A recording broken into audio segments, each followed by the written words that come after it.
Stalked and forced to adapt. How I had to rebuild my life around fear. And this is part 2 of my stalking survivalship, I will say. I no longer consider myself a victim, but I am a survivor. Resilience in the face of fear. Again, these are my notes I have down that I had to put in order because I wanted to make sure that I touched on specific points and stay, within the topic that I am sharing for today. The beginning of stalking. I can say that I did not know I was being stalked. Had never heard of stalking, did not know what stalking was until the president of the association in my neighborhood brought it to my attention. After that, I started being aware of things that was going on, the following, the calls, the text, and things of that nature. I can say that it was a very disturbing time. Being 33 at that time, having never heard of stalking, had never, been in that situation, I didn't know how to feel. I didn't know what I should feel. I was just clueless because, again, never heard too much about stalking. Of course, I've heard things about domestic violence, but stalking per se, it was never brought up around the realm of the things that I was involved in. So when it was brought to my attention, I was honestly shocked. Like, people really do this? Like, you don't know how to take your rejection and just move on? And you could have never told me that I would have been in a stalking situation, because the person that did the stalking, which was my ex-husband, he gave off this demeanor as in confident. It was always about if I still had it, I just got a phone number to see if I still had it, things of, just crazy things that they would say that would have never led me to believe that this person had low self-esteem or that they couldn't take rejection and just move on. Because at the end of the day, that is what it's about, that you cannot take rejection. Living in fear. Okay, let's say the topic on that. Living in fear is an understatement. Once I caught wind of really what was going on and started paying attention to the behavior, to my routines, living in fear was an understatement. I can honestly tell you, because of the behavior, there were times that I did not think I would be alive. I had to change my routines, and in changing my routines, it was changing the way that I went to work. I could no longer go my normal routine. I had to change how I went to work, and I had to change how I came back home. I had to change where I went to church, because they would pop up at church. Excuse me. Let's not talk about going to the grocery store. I had to scan the parking lot to make sure that I didn't see that person's vehicle, because otherwise I wouldn't go in the store. And if I was in the store and he would see my vehicle outside, he would come in the store. So, it was a case of me ducking and diving in the grocery store, be it Dollar General, the grocery store, Family Dollar, because I have had instances where they would see my vehicle and pop in. And let me tell you why they would see my vehicle. I will add this in, but at a later time I'll come back and share. They end up buying, when we were married and the divorce hadn't finalized, they end up buying a house in the back of my neighborhood. So that was how he had so much access to where I was going because he was close in perimeter. So in the surrounding area where we lived, he was always around. So that's how, if he was riding, he saw my car at Dollar General, be it Walmart and so forth, he was easily able to see because he ended up moving and buying a house in the back of my neighborhood. Crazy, right? I could not believe it. Excuse me, I'm still trying to get over this viral infection, and from what I've been told, the cough is the last thing to go, but I surely hope it hurry up and leave. Anyway, in stalking, the fear, my protection. I started carrying 2 guns. I'm not sure if I can say this on YouTube, but I started carrying protection for myself. And in carrying protection for myself,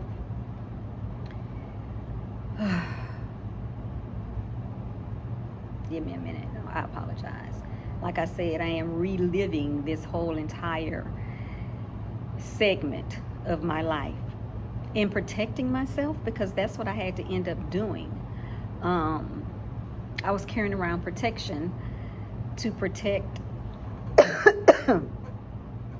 myself, because the stalking looked like every day it was enhancing. It was going from one thing to another. Again, it was me having to change my routine to go to work.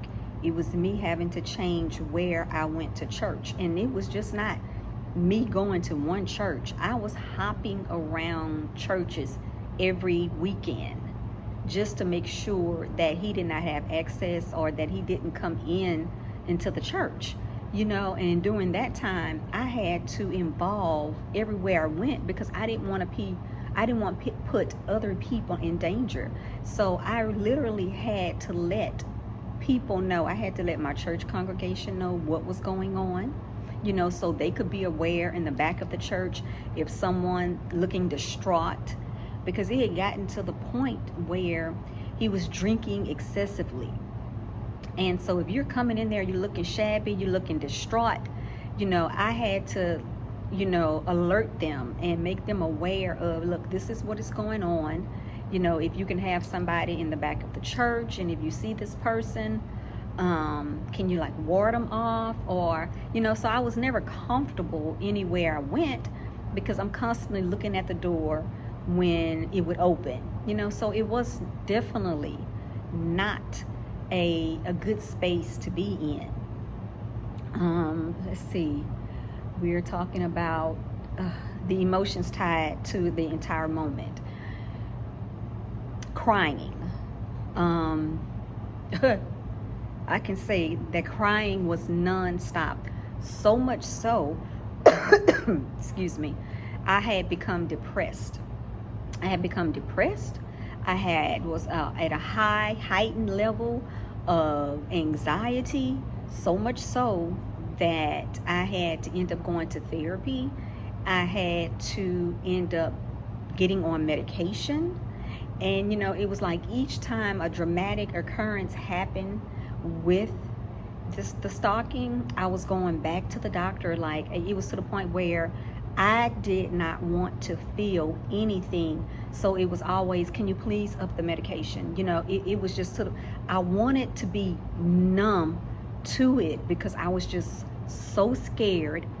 I was so afraid of dying. I literally told my coworker one time, I was like, I am so afraid to die, because that's just, it was to the point where I felt in my mind, in me having to protect myself, that it was either going to be him or it was going to be me. But I was petrified of dying. And she told me, she said, look, you're going to have to get in a place, which I was always prayerful. But she said, you're easier said than done. You're going to have to find some type of peace. She said, you have to pray. You're going to have to find your flow and get good with God. Just pray to him, let him know how you feel. You know, fear has no basis, and that is easier said to somebody who has never experienced that. So it was like I was fighting fear, I was fighting faith, I was fighting so much, so, you know, just uncertainty, doubt. It was many experiences, many emotions that I was feeling. But one thing I do know, God was in the midst of keeping me, because if not, based on this occurrence and the traumatic experiences that I was going through, listen, I could have easily lost my mind, because it was so much, especially for a person that is normally a loner, who was normally free-spirited, just get up and go. And in a blink of an eye, all of that changed. So, in going through the experience, I was building my faith. You know, I was just praying relentlessly, you know, just for I don't, you know, at that time I had so many emotions. I was angry, like, I can't believe I'm going through this. God, why are you letting him? But then at the same time, I was like, Lord, I know you're not going to put too much on me that I can bear. But I was like, God, this is, you know, so it was just up and down emotions. It was crying spells. It was depression.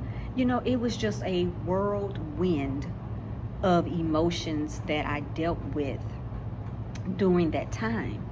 And, you know, praise be to God that I am here and that I'm able to share this story in the hopes that it will help someone that may have experienced it or maybe going through it, you know, because it's hard. It is very isolating. It is very traumatic. It's definitely mind-blowing. It's definitely mental, emotional. It's just a lot of emotions mixed into one. My goal here in sharing my stalking journey is to help other people that may be going through this or experiencing this, to let them know you don't have to go through it alone. There are resources out there. They're geared to help you. Let me tell you, there are so many more resources out there today than it was back then, because again, stalking was not talked about. But what I can say is I started the talk, because I was not going to be quiet. Even in the face of fear, I was resilient about not going through this quietly. I was vocal about it. The news stations, I was very vocal in not allowing the stalking to make me shame. You know, I was like, okay, God gave me this. I have no clue why, but I know it's bigger than me. You know, so even in the face of fear, I was resilient of just speaking out, being vocal about it. So I want you to know you don't have to go through what you're going through alone, whether it's stalking or whether it's another traumatic experience that you're going through, that you don't have to go through it alone. There are resources. Even if you're dealing with domestic violence, there are resources. The domestic violence hotline. Reach out to your local domestic violence shelter or call the national hotline. For stalking, reach out to the police station. There are resources today that are able to assist you and help you. Do not go through it alone. You don't have to. Leave me a message. I can work with you. I can see what it is that I can do to help you go through this traumatic experience. Again, I had to take many precautionary steps to keep myself safe. Protection, when I tell you that protection went everywhere with me, it went to church, it was in my purse, it went everywhere. And you know, Many people was like, you take it to church? You're darn right. You know, if I moved from the bathroom to my kitchen, it was there. If I sat in the living room to watch TV, it was on the counter. So I had to do what I had to do to protect me and my daughter, you know, going through that time. So again, you don't have to go through this alone. There are steps today that have been put in place that can help you. But I will tell you, don't just rely on others to help you. You have to put you first. You have to put your safety measurements in place. And that's what I had to do. I got resources. I put things in place. I did seek therapy. I'm going to tell anybody, I had to get on medication at that time, because if not, I would have lost my mind. You know, but it's nothing but God that has brought me here, that today, you know, I'm able to share this story. You know, so again, please like and subscribe. I am sharing my stalking journey in the hopes that it will help other people be survivors and don't feel like they have to face this alone. So until next time, I want you to experience hope, have faith, and believe that God will put no more on you that you can bear, and that you are much stronger than you think. God bless. Until next time, I will see you all later. Bye.